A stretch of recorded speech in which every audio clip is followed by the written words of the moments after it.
Arise, queens. This is the All Queens Army, where women are provided with the tools you need to overcome your fears, face your flaws, and experience breakthroughs as you develop self-esteem so strong you emanate royalty. Now, for your host and commander of the All Queens Army, Breizy Time.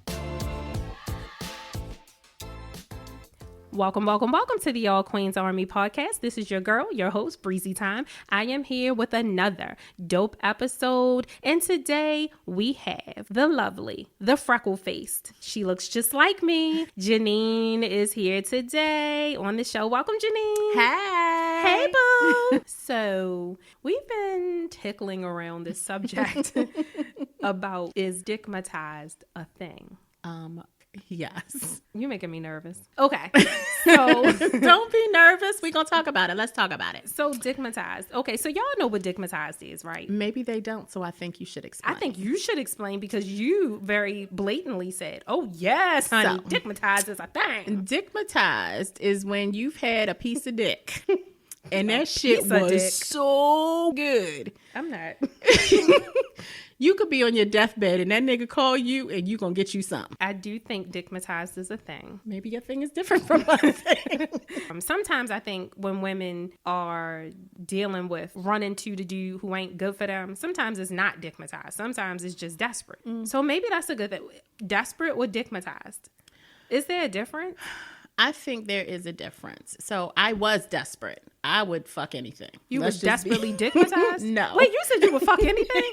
Oh my God. So back in the day, because we all have a past. Yes, we do. I was in an unhealthy space, and to feel loved, to feel wanted, desired, I would give play to whomever gave me some attention. That's desperate. Dickmitized is that nigga that calls you and you know your ass got to get up at 6 o'clock in the morning and you will literally talk to him until 5:59 a.m. when you have to get up and get your kids together for school and take your ass to work. Wait a minute. What? I just remembered something. You're going to kill me for bringing this up. But do you remember years ago the situation where you were chasing the dude? Was you chasing him or did you go to his house and steal something out of his car in the middle of the night?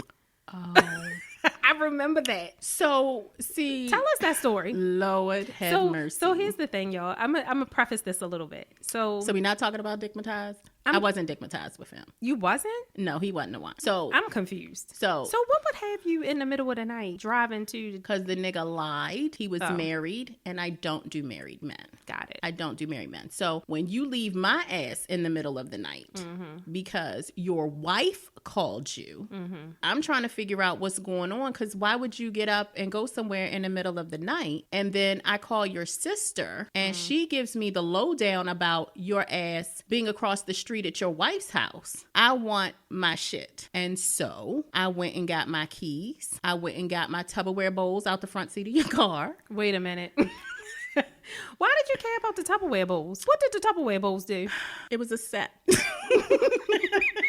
You said, listen, I want the top and the bowl. Orange one and the pink one, and I wanted my shit back.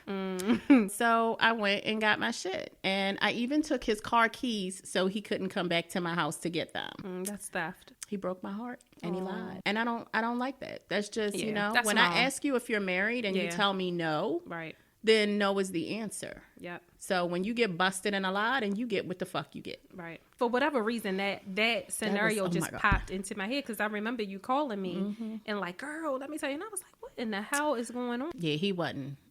He wasn't the one. He wasn't the one. He didn't dickmatize you. Okay, so tell us more about this whole dickmatized thing. So I think it's like this ridiculous chemistry. I don't think it happens to every woman, but I do think it happens to some of us. And it's just like, it's that one person that just literally sets your nerves tingling. Like the conversation, the sex, y'all are mentally, and I would even say spiritually connected. You just have this insane connection between the two of you where you really understand each other. Y'all have this phenomenal vibe. I mean, it's like you can think each other's thoughts, right. and you don't even have to say anything. It's like intuitive. And then the sex. Oh my God. I wish y'all could see Janine right now. Oh my gosh, the sack. Yeah, we won't talk about that. But anyway, so I think it's a thing. I really do. Mm-hmm. Okay. I do think that it can be confused though with being desperate and or having like low self-esteem or insecurities or whatever, where you have a low self-worth and you just keep being sucked into someone, not necessarily because the dick is that good. Shit, the dick might not be that good. But if you are getting something else, like if you're getting some kind of like emotional charge or something that you need or that you're missing, and this person is kind of filling that void, maybe that's what you're chasing. So I think maybe for me, the feeling of desperate was I was feeling very low about myself. I didn't value myself in any capacity, because that could be really the only reason why I would think that someone would treat themselves that way. And I'm just being honest. right. Because in retrospect, I feel like with the Dickmitized, it's a totally different mindset. I know who the fuck I am. Right. You know, I'm smart, I'm beautiful, I'm accomplished. I got all this shit going for me, and a nigga could still call today and be like, yo. Wait. Wait. Yeah, so don't call me. Oh my God. The tea is being poured. Okay. Yeah. No, I do totally think it's a thing. I do. I just think that sometimes it's intertwined with some other issues with our self-esteem and our worth, because like when I think of Dickmitized, what I think is that this isn't a whole relationship. It's a sexual experience. It's a physical experience that you are engaged in, and that you're getting something from this person that's filling a void that you're missing. And it could be something missing from different women. Some women may feel like they feel a void of just having company. Some women may feel like they feel a void of just someone cuddling with them, spending time with them, Netflix and chilling, or feeling beautiful, feeling sexy, feeling desired, feeling like somebody is missing you. There's so many different voids that we can go through. And I think that sometimes you feel good because the sexual experience is so satisfying, and you tie other shit into the sexual experience. You know what I'm saying? But it's really not the motherfucker is that good. It's really not like he a good dude, like he the American type, or he's the type of person who is going to take care of a family or that you can spend the rest of your life with. It's just this physical, like somebody just charging you up and giving you some energy that you need, but it's not long lasting. Yeah, because I feel like they fulfill like certain aspects of material that you would want to be with, but it's not sustainable. Right. And that's the difference, right? So the Dickmitized guy, if y'all don't know, isn't my husband.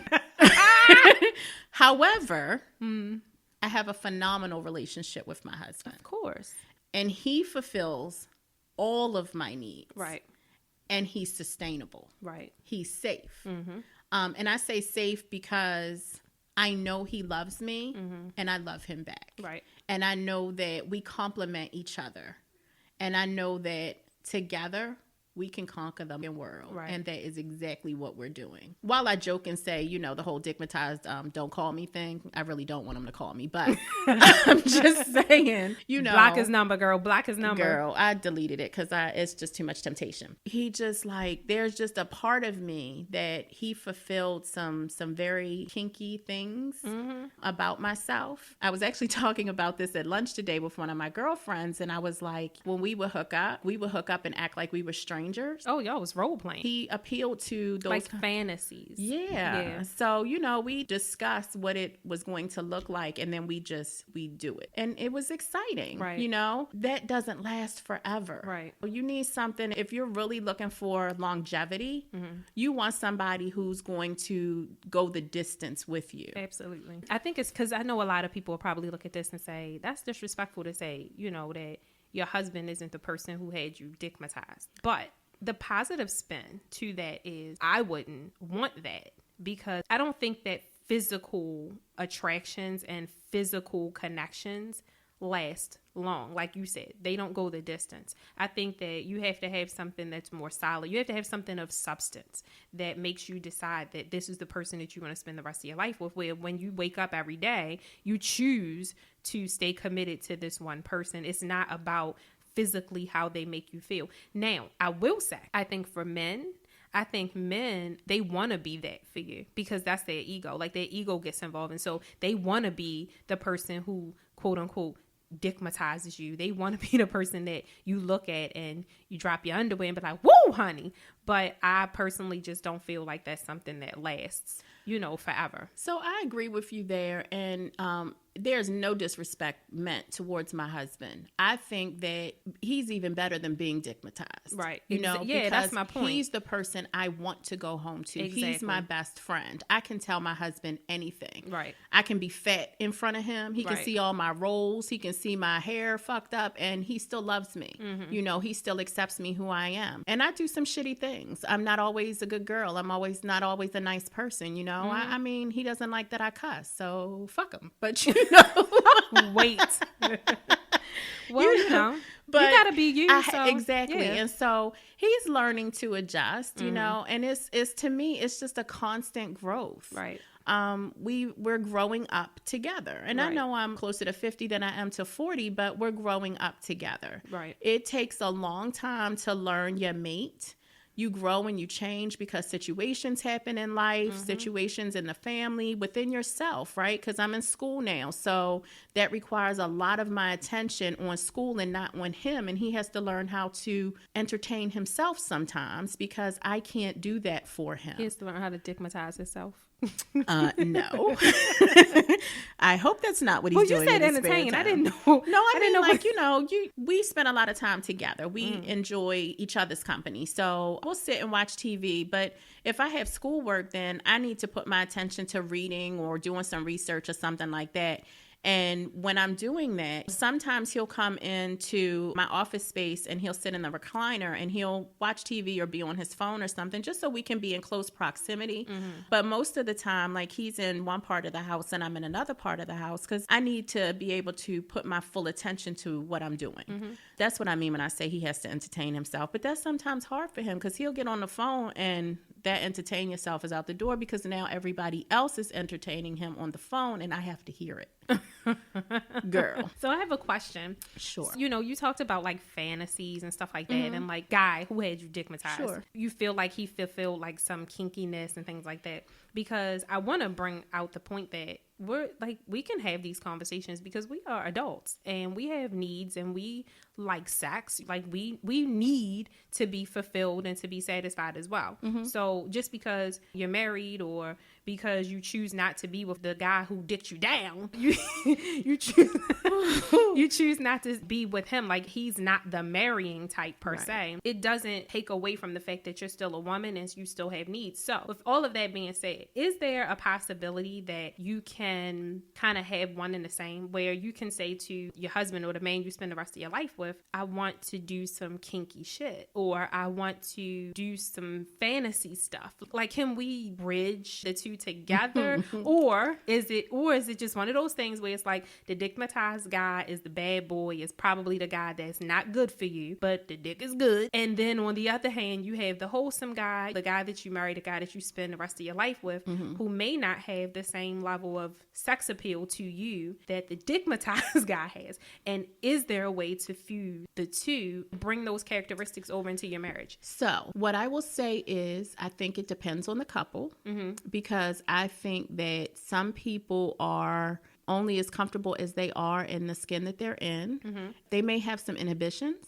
I think that happens a lot of times. I think it's a lot of dudes out here that will tell you they will dick you down from one side of the bed to the other, and you give them the opportunity and you still be on one side of the bed. Maybe you never even made it to the bed. How about that? Okay. So I think it's worthy of some real serious open conversations about expressing your need and being willing to experiment. Like it may not happen overnight. It may take some talking to. It may take some coaching. That was kind of where I was going with it. Yeah, because I think a lot of women think that I'll never forget. I had someone very close to me come to me and say, I have sex with this particular person and it's like it happens so fast. Like it's over before it really even starts. And I'm just like, wow. And they're like, and I thought it was like it was on TV. Like it was rose petals and he was going to draw me a bath. And I was just like, so that's not how sex really happens. I mean, I do think on a special occasion, your man might draw you a bath and throw some, $12 rose petals down on the ground for you. But that's not sustainable. Right. It's not real life. Sometimes we have those men who they're done before they get started. And so why are you looking like that? I mean, I'm just laughing. You know, I had that experience too. And sometimes you just gotta slow shit down. So I got a question, right? So I have a question. What? So as men get older, oh Lord. do they like what happens when like their knees are hurting and Y'all probably need to switch up positions. so does that interrupt the flow? Like when y'all in the middle of it and he's like, hold up, babe, wait a minute. my knees. First of all, I'm trying to figure out what position y'all are in. No, real talk though. Real talk, right? Oh, that's funny. So men do change. Men generally change. I would say in their mid to late 30s into their 40s, their sex drive is not nearly the same. That's when women are in their prime. Right. About 10 years ago. I could have sex every day, multiple times a day. If you're not with somebody who can match your pace, it can really cause some issues between you, because what these men do that I don't like is they try to throw it off on us and tell us that, oh, you treat me like I'm a machine. Wait a minute. You got one job, guy. I just need all that blood in one particular spot. Can you make that happen? But seriously, I've been in relationships where men have felt inadequate because my drive was much greater than theirs. And, you know, they tried to blame it on my weight, or they tried to blame it on I wasn't doing my job for them. I ain't never had a nigga tell me I ain't know what I was doing. Right.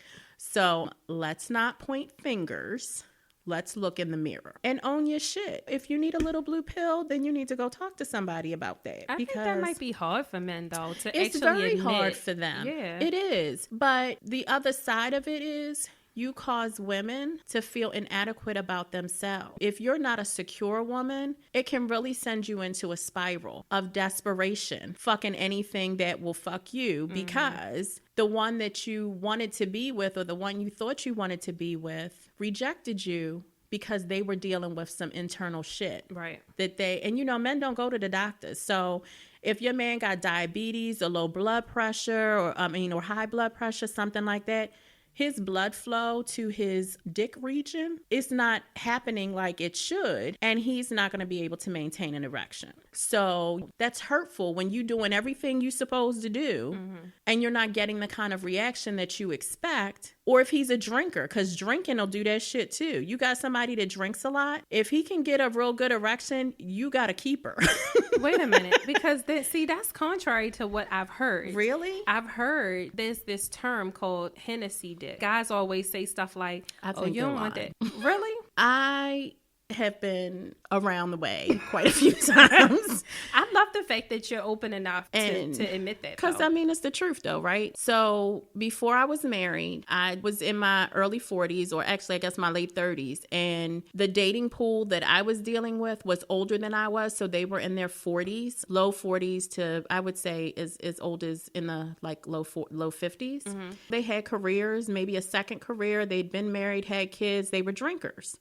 So, I don't know about so their dick didn't. Hennessy wasn't. Yeah, I don't know where, and I swear, like I've for a young guy. Oh, okay, I got you. That makes more sense. A young guy? Oh, absolutely. Because I've heard, I'm telling you, I've heard men say it. I've heard women say it. I even see like memes and stuff on Instagram where they like, you know, you don't want that Henny dick. No, I don't. Well, here's the thing. Like, I don't know that I've ever had sex with someone who was drunk off of Hennessy or any other. Like, I don't know. Maybe I have, but I just don't recall it. You know, so I don't know what that means. So queens out there, if y'all know what that means, can y'all educate us, comment, review something? Educate us on what the Henny dick is. Yeah, I would think. I mean, I'm not saying all older men are like that, because the Dickmitized dude, yeah, he'll have them kind of issues. I would think that as men get older, it's harder for them to maintain an erection. So, ladies, don't get discouraged if he's telling you that it's you. It's not really you. It's probably him. And don't internalize that shit, because you are so beautiful and you got your shit together and you know what you're doing, and he just might need a little help out. So just be understanding, you know, and when he's not being so fragile, have a real conversation, because they're fragile. Yeah, their egos are fragile. Girl, you talk about a dick not working. Oh my God. I was about to say, how do you, like, do you even, well, you do have to have that conversation. You do. But if the penis isn't. Don't say penis. Why? Because it's a dick. It's a dick and a penis. All Whatever. right, so if the dick isn't getting hard, is it getting hard and then not staying hard, or is it? Oh, okay. That's usually what happens. Like it's hard and doesn't. It stay gets hard, but it's not. You know, when you was 16 and y'all was, I mean, you was boning, right? That was like for real shit. Well, now it's like this. Yo, I'm gonna put a picture up on the podcast of it. Instead of your finger being straight up and rock hard, your finger's kind of flaccid. You know? First of all, I want it to be bigger than a finger. Well, I do too, but sometimes, ladies, that's all you're getting. So here, all right, one more question about this, because I find this topic so fascinating. Because you are cracking up. Because it's so funny it's to me. Serious shit. Some of these women are not getting laid. I'm telling you, no. The funniest part is yo, she just raised her hand. So the reason that this episode is so entertaining to me is because, again, it's such a taboo thing. Like, people don't want to have these conversations, especially if you're married or in a relationship or whatever. It's like everybody is so holier than thou. You know what I'm saying? And it's like, we're all adults and we have sex and we have had sex in the past and we are sexual beings. So we can talk about sex. We can talk about dickmitized. You know, we can talk about the best dick we ever had. We can talk about the smallest dick we ever had. We can talk about dicks that don't work. We can talk about bad knees interrupting the flow. We can talk about those things because it's real for us and it's real things. So with that being said, I've also heard women say stuff like they can't be with a guy if he ain't laying down the pipe real serious. Like, if he is not putting it down, that's a prerequisite. He has to know how to put it down. How do you feel about that? But how does he know? How does he know how he needs to put it down for you? Gotcha. We're all different, right? Mm-hmm. What works for me may not work for you. Mm-hmm. Not all women like their hair pulled or like to be kissed a certain way or like to be fingered or, you know, I mean, or whatever it is that turns you on. You're different than I am, and she's different than I am. So he may not know what you need done. Mm-hmm. And that's where the conversation comes in, like, as y'all are getting to know each other. Because if y'all just heading home from, what's that club that everybody goes to? Starts with an M. I can't even remember the name of it. I'm too old. I don't know anything about clubs anymore. Yeah. But if everybody's coming home from the club and he's who you ended up with, you know, it may not be his best experience that first time because he doesn't know you. It takes time to know somebody sexually, unless you're dickmitized. And then that nigga, it's like he was made for you. I think that's the chemistry, though. Mm-hmm. I think it may not even be that he's, like I said before, that he's that great. It might just be the chemistry that the two of you feel. Like, your energy vibrates at the same place. Mm-hmm. So when you two connect, it's like fucking TNT.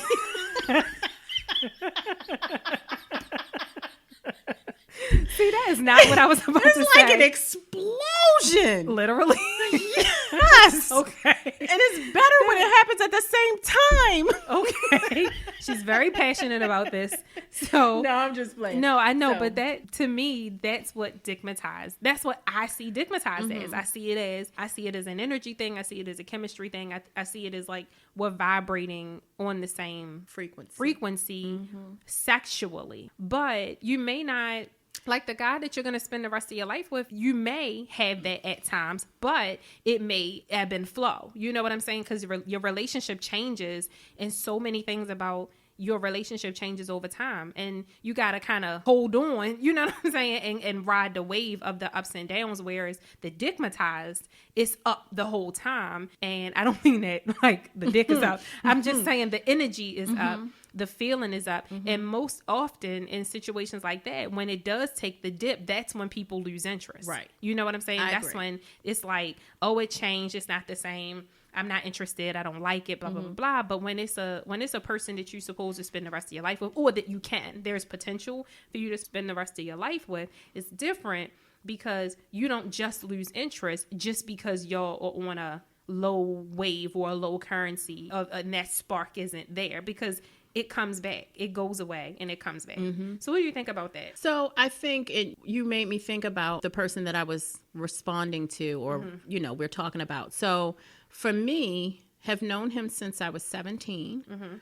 Had a relationship with him for several years, and then I moved away and we were apart for several years, and then this whole instant messaging thing happened and I found him and we re-sparked our relationship. He's not safe, right? He's not safe for a lot of reasons. I feel like he's a womanizer. I know so much about him. He's not safe because I know so much about him. I think he would be a great provider, but I know he's a cheater, and I know he would dig down anybody that was willing to do that with him, because that's just the kind of person he is. And I think that for the part that he fulfilled in my life, he was excellent, because I learned a lot of things about myself, which makes my husband the perfect choice for me, because he helped teach me. My husband has taught me about patience and endurance, and quite honestly, unconditional love. Absolutely. I know my children have taught me about unconditional love, but when you have unconditional love from your husband, that's a whole nother level of love. How do we go from dickmatized to crying? Girl, because I welcome when the crying. I think I'm just saying. So in my first marriage, I think my first husband really loved me. He was the type of person who wanted to save face. He didn't want people to know the difficulties that we were having. So he would have rather us have stayed together than to have split, because we had grown apart. And so when I left, very bitter. He was very bitter for years. Took us a long time to get where we are now. We're now friendly, I'll say.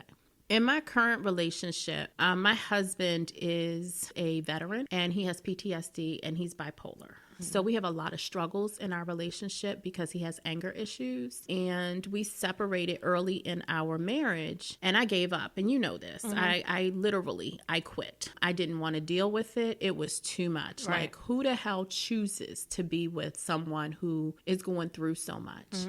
But if you talk to him, he'll tell you that the thought of losing me is what made him change.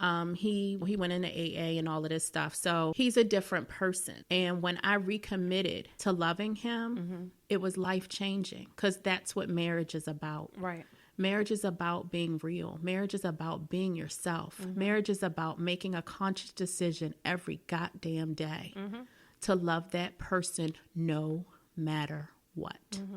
And we've been through some shit. We really have. And we choose every day to stay together, no matter what. And that's what got me choked up, because I love him so much. And when he looks at me the way that your husband looks at you, you know that they love you. Because when I saw your husband look at you at the top of that aisle, I was like, Lord. But he had that look in his eye. And I knew that you had found the one. And I was so happy for you. Aww, because that is a phenomenal feeling. It is. And it's something that you should cherish and you should work for. And to add to that, I think that that's the guy that we should choose, because there's so many different types of men that come into our lives. And a lot of times we choose the one who we are either dickmatized by or somewhere in the dickmatized arena. We choose a physical feeling of pleasure and enjoyment instead of choosing the person who absolutely is in love with us. Because I'll be the first to admit, I didn't always understand that. I didn't always understand the guy who's super in love with you.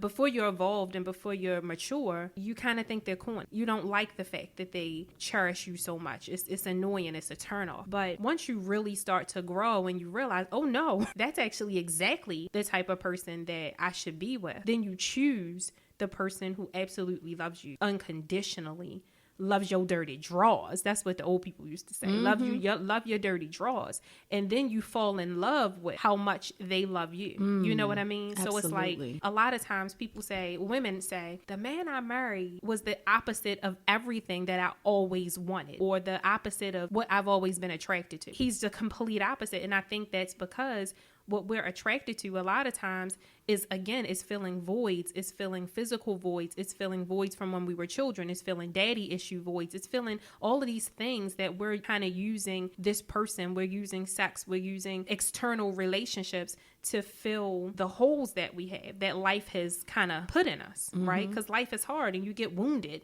It's like a battle. And you have all these wounds and you're trying to fill the wounds with these external relationships with people, with sex, with things, with material things, with all these things. You're trying to decorate yourself. All you need is just the person who genuinely loves you. And it's not even about what they look like. Are they fat, skinny, tall, bald, bearded, whatever? Those are all of the external things that we tie ourselves to. But truthfully, it doesn't matter what that guy looks like. When you really let that true, genuine, unconditional love in, you see him as like a light of love. You don't see him as the physical being that's standing in front of you. It becomes different. It becomes spiritual. And so that's why I wanted to talk about, why did you hit the microphone? I didn't mean to hit the microphone. I was pointing at you because I was going to say to you, it's spiritual. Yeah, it transcends from physical to spiritual, but you have to allow yourself to let that transcendence, is that a word? Occur.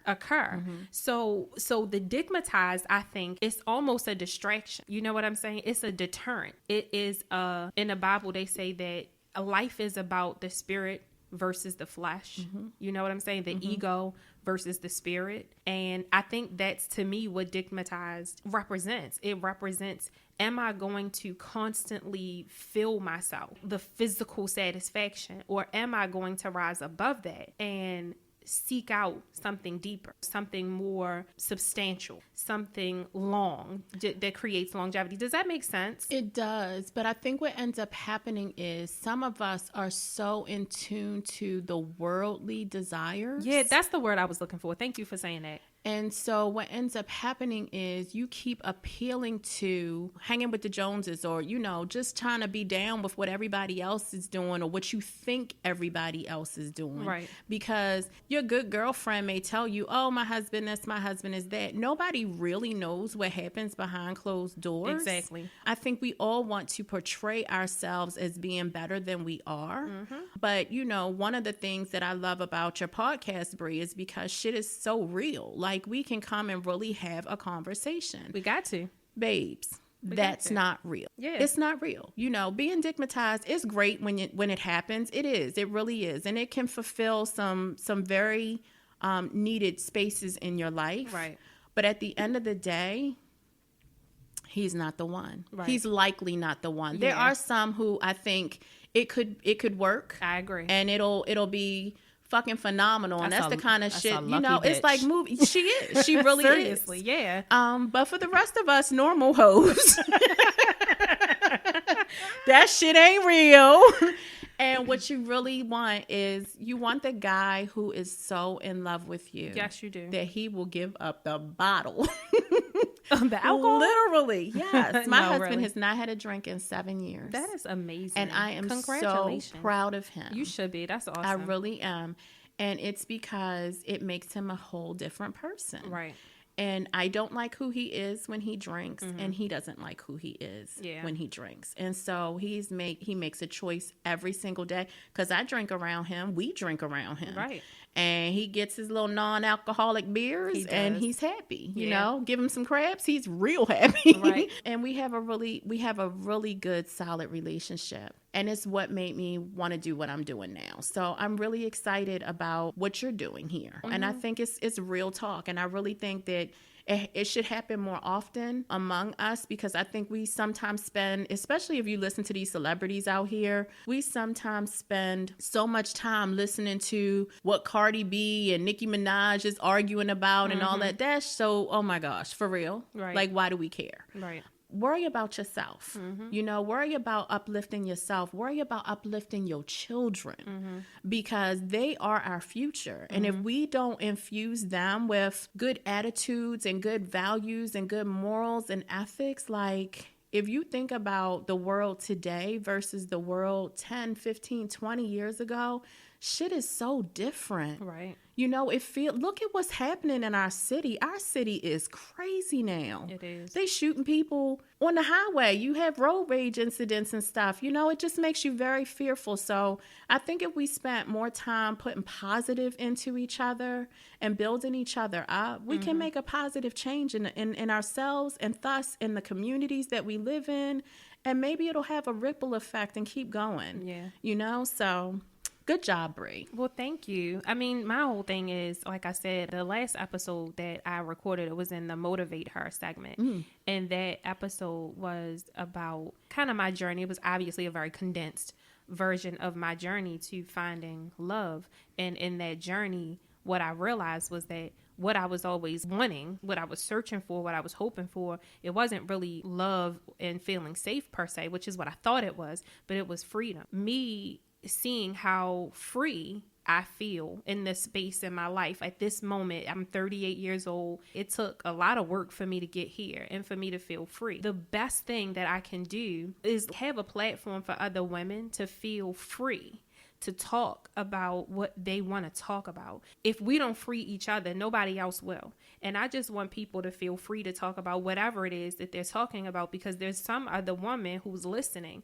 to the podcast who can relate to what you're talking about. There's some other woman out there who's listening to the podcast who may be nervous to share that she's had multiple sexual partners, and she may not feel valuable enough to think that she deserves a great husband. But here you are saying, I don't give a shit. I have been with however many men, and here I am happily married for 8 years. You see what I'm saying? So that story in and of itself, while some people may look at it as they want to turn their nose up, like, oh, she went here telling people she had, this is her sexual situation, or that she's been dickmitized. But there's also someone who is out there who's feeling that. And because of people like the latter who turn their nose up, the person who's going through it feels intimidated to talk about it. And that's why I wanted to create the podcast, because when we feel free, we feel valuable. And when we feel free, it uplifts our self-esteem and we feel validated. If we don't validate each other as Black women, no fucking body else is going to do that. Absolutely. And there's so many things against us anyway. Right. So I really feel like, especially in this community, and I'm talking about your podcast community, I feel like have an obligation to one another. Absolutely.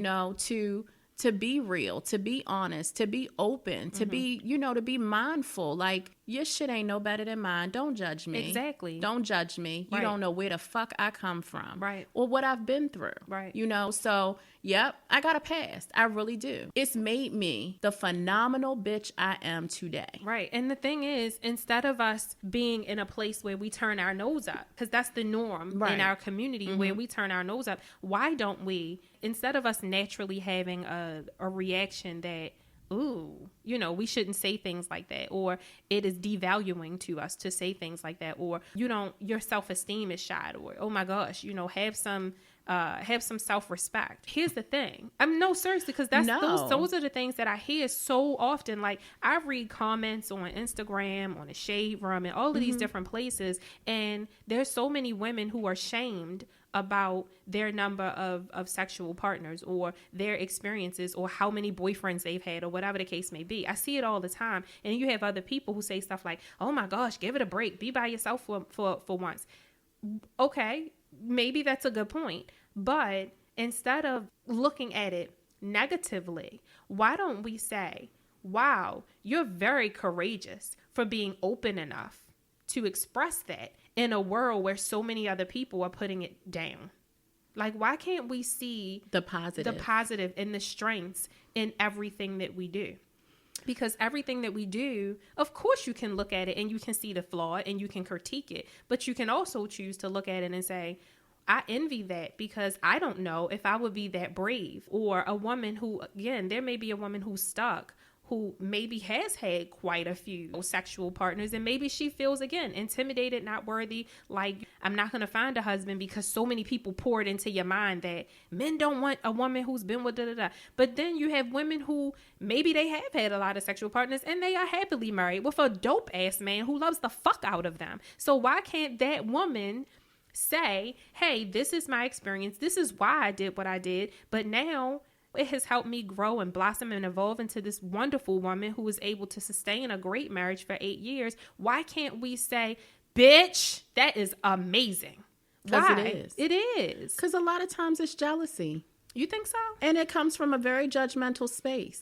I think it's judgmental. But why? Why are you judging me? Right. What's your story? Right. Well, that's the thing too. If you're judging, are you courageous enough to tell your story? Well, Not even if you, but you know what I mean. But even if you told it, are you going to tell the truth? Exactly. Right. Are you going to tell the whole story, or are you going to craft it into what you want it to be? So me coming here and sharing today, yes, I put all my laundry out there. It was a whole bunch of it, wasn't it? Girl, well, you pulled but a I'll lot tell of you tea. what, if I touched one person, it was worth it.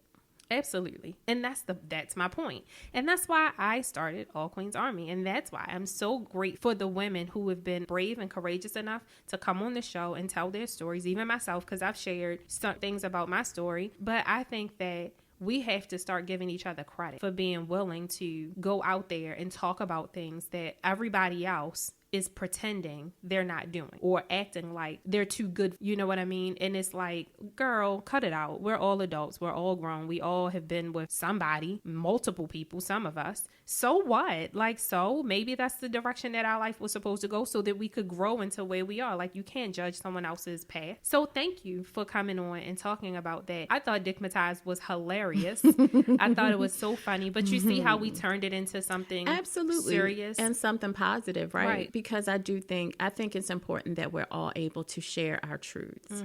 I think that it helps us develop as women. It helps us figure out where you came from so you can figure out where you want to go next. Right. And to see the progress that you've made in your life. Because I think a lot of times we think, oh, woe is me. It's the same shit, different day. And if you really took stock of everything that you've accomplished in your life, you've done way more than you give yourself credit for. Absolutely. Well, that was fun. I really enjoyed our conversation. It was so much fun. We're going to have you come back and tell us another juicy story, honey, because the story about the married man, honey, was juicy, and I enjoyed that. But you told us a lot of stories. You told us about that situation. You told us about a situation where you were dickmitized. You told us about your ex-husband. You told us about your current husband. A lot of men, didn't I? Well, you know, I wasn't going to say it. I'll let you say it. The tip of the iceberg. Oh, was it? It's more? Yeah. Girl, listen, we're going to have a part 2. You come and tell us all the rest of it. No, but I think that is, it's freeing. It makes you feel strong. You feel like, you know, I don't give a shit what anybody has to say about me. And you walk in and you live in your truth. And that's what's important.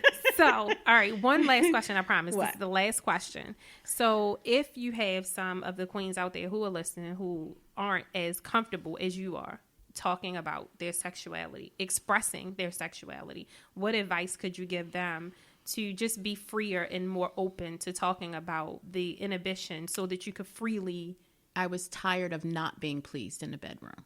Oh, so you were with people who just wasn't making it happen? And I would just be like, look, do you need a manual? Because I'm going to type you up one. No, I'm serious. For me, sex is so important. Like having that intimate relationship. I don't even mean the act of sex, which is also very important, but having that physical connection with your mate, that's important. So if there's something that you need in the relationship and your mate isn't delivering, you owe it to yourself, because that's part of your truth, of you being who you are. And if you can't tell the person that you're married to or the person that you're in a committed relationship that they're not giving you what you need, then you're doing yourself a disservice, because you're not happy. You're not really happy in your relationship. And I'm not saying you're supposed to be happy 100% every single day. That's not realistic. But I think that having an intimate life with your partner is so important that you owe it to yourself and to your mate to be honest about what you need from them and them from you, right? Because it's a reciprocating relationship. If you have to be willing to do what they tell you they need if you're coming up short in some things. And it's about growing together. And it's what makes that bond between you even stronger and closer, because you can let those walls down and you can really have these difficult conversations. It is one of the hardest things to tell your mate, especially women, to their men, that they're not doing something correctly in the bedroom, because all men think they're the shit. Yes, don't they? Oh my gosh. They'll be 3 minutes in and it's over, and he thinks he just knocked your ass out the park. And you'll be sitting there like, we done? I mean, let's be real, right? You laying there like 2.6 seconds later. Aw. No, I'm just, No, I know. And I meant 2.6 minutes. yeah, because you said 2.6 seconds. I was like, No, but seriously, we all know that things happen, right? If at the end of the day, you're not happy with what's going on in your sheets, between your sheets, then you have to tell the person that you're sleeping with, because what we often do is cheat. And I'm saying that because I was a cheater. You were? I was very much so a cheater, because if he wasn't doing it, I knew I could find someone that would. Okay. And so instead of, I'm grown for real. I got grandkids. Like, what do I look like, calling up Dickmitized, talking about, can we hook up? So now you have to have real conversations with people. No, right. For real. You have to have real, you grow up at some point and you're just like, you know what? Maybe if I told the person that I'm sleeping with what we need to do to make things better. And then when we start talking, they come back and they say, well, it might be nice if you did this. And you be like, oh, what? Right. I wasn't doing something right. Again, it's all about having those conversations. Yeah. And, you have to start somewhere.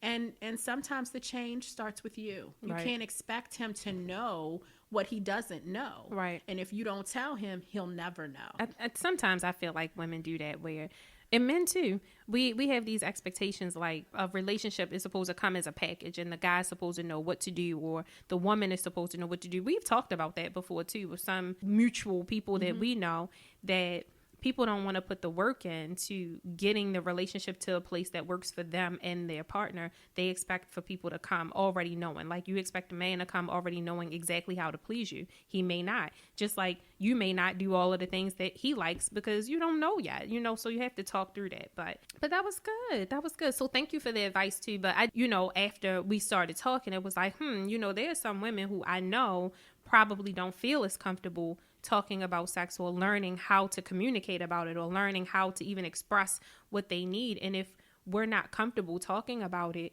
then obviously we should give them advice on how to do so, because you don't want to deprive yourself of sexual experiences, because we're humans and we enjoy sex. So you should feel pleased, and you should feel like you can talk about it, and that you can talk to your mate or whoever you're with about how to please you. You deserve to have that conversation, and you deserve someone who's willing to work through that with you. So. Absolutely. Yeah. Also be receptive to his responses. Right. You have to it has to be a safe space. You can't attack each other with it. It's not about what he's not doing. It's about what you need him to do. So Right. you have to approach him with that mindset, because if you need him to do something for you, you don't want to attack him. It's not going to go well, Right. So, but also be open to what he may share on the flip side of that, because there may be things that you have to do for him that he wasn't sharing with you as well. Right. That's a good point. Wow. Thank you so much, Janine, for coming and talking to us about Dickmitized, because this episode was really funny. I don't think that any of the episodes have been funny. Most of the episodes have been more serious and talking about serious issues, even though we did talk about some serious stuff. But this one was actually really, really funny. So thank you for entertaining us. Thank you for being open. Thank you for sharing tips on how women can be more comfortable. Thank you for being vulnerable enough to share your past and your experiences. We really, really appreciate that in the queendom.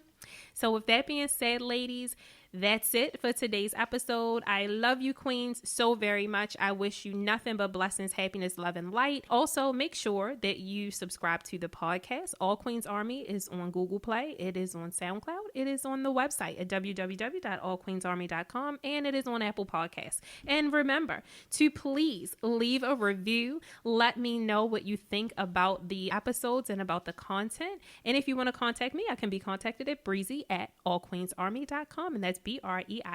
I love you, queens. Have a wonderful day, and God bless. Bye. Bye. Thank you for listening to the All Queens Army podcast. If you want to connect with Breizy Time and the All Queens Army, be sure to follow them on IG and Facebook at All Queens Army. Or head over and check out the All Queens Army YouTube channel. Until next time.